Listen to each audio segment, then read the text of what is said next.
Magandang araw mga kaibigan. Bigyan natin ng reaction, opinion itong post ng DWAR Abante Radio.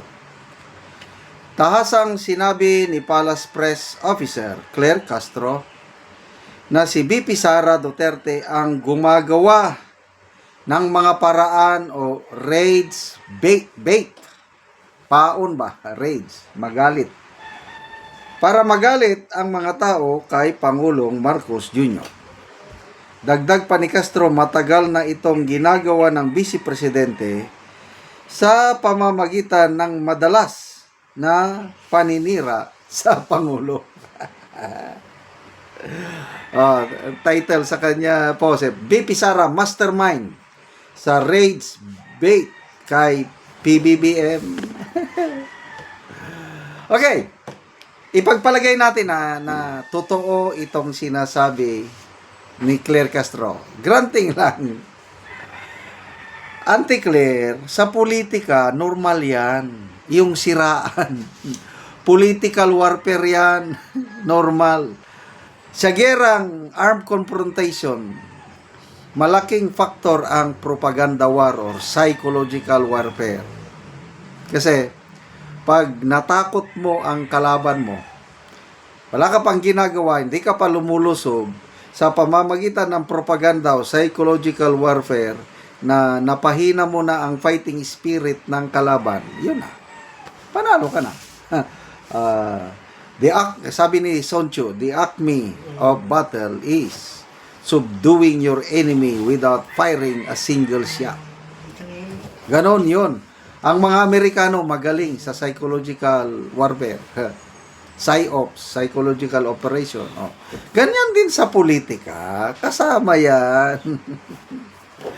Kaya kung si VP Sara nagre-rage bait, di sino ang nagre-rage bait? Di ba si Auntie Claire, number 1 attack dog ng palasyo, sinisira ang di, pagalingan na lang ng rage bait.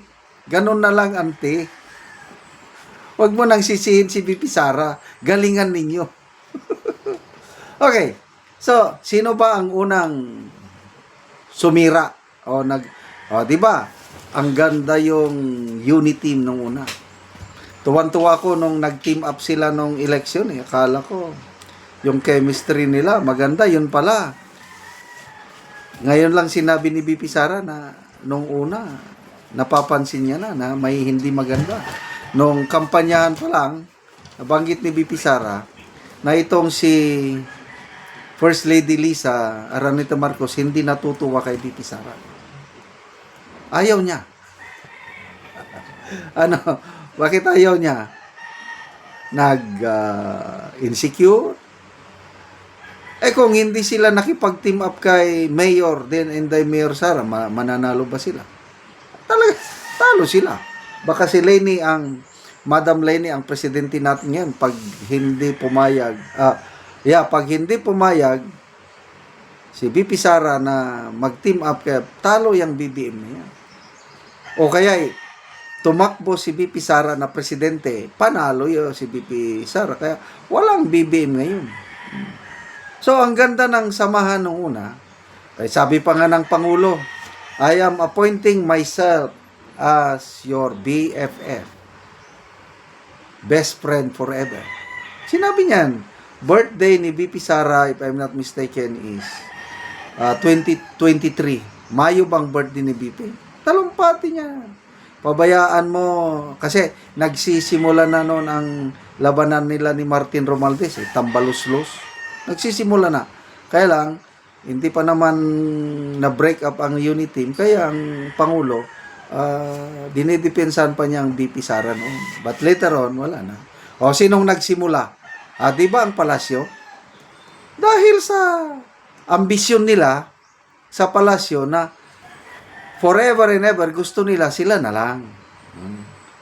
Ang plano ng palasyo, after PBBM, Romualdez. After Romualdez, isusunod nila si Sandro Marcos.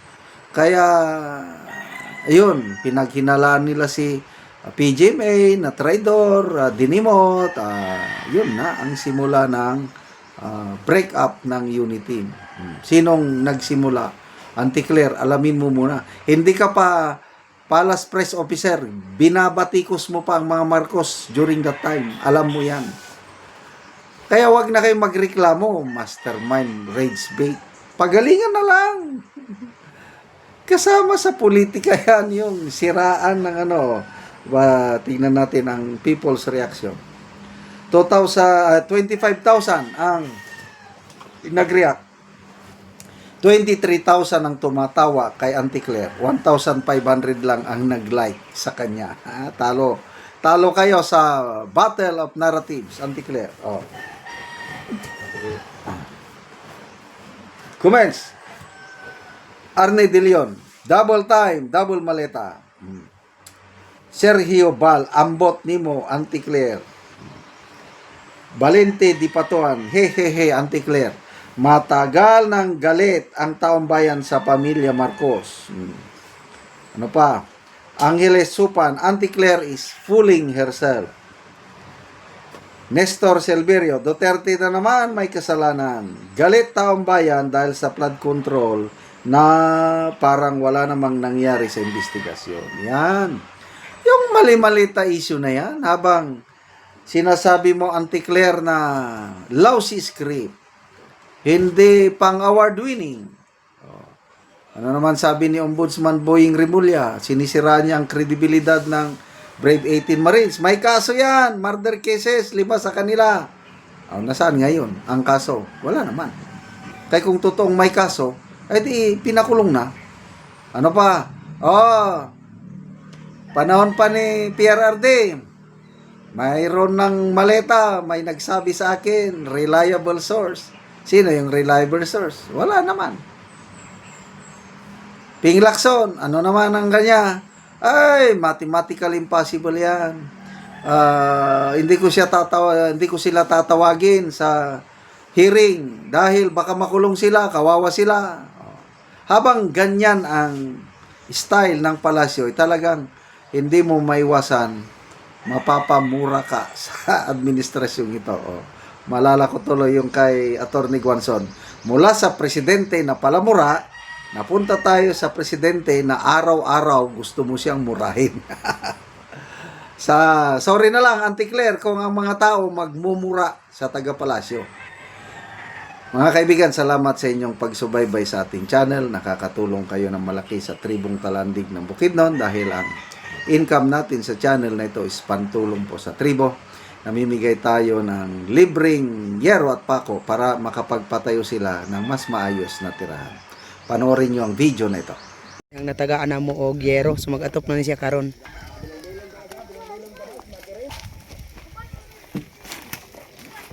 So mo na ni ang iyang gipatindog nga balay nga iyang pag-aatopan karon.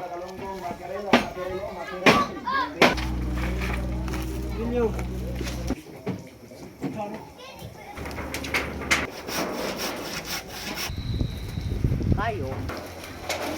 Jangan mapilok yan.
So karon naman na siya sa pag-atop ang among gihatag nga yero.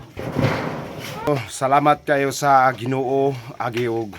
Salamat pud kayo sa nagtabang pinaagi niining hero karon nga akong ginaatop diri sa akong gihimong abo kay pila na ni ka panahon nga akong patindog siya aya pag ginako na atupan tungod kay naay nitabang sa kuha pinaagi ni Sir Makanas og pinaagi sa nagtabang sa YouTube nga makaatop mi ang mga pobre kay ang among sitwasyon kay mutang namo kami mga pobre maka na doon nami paningkamot pero igo ra gid taon sa among mga pagkaon.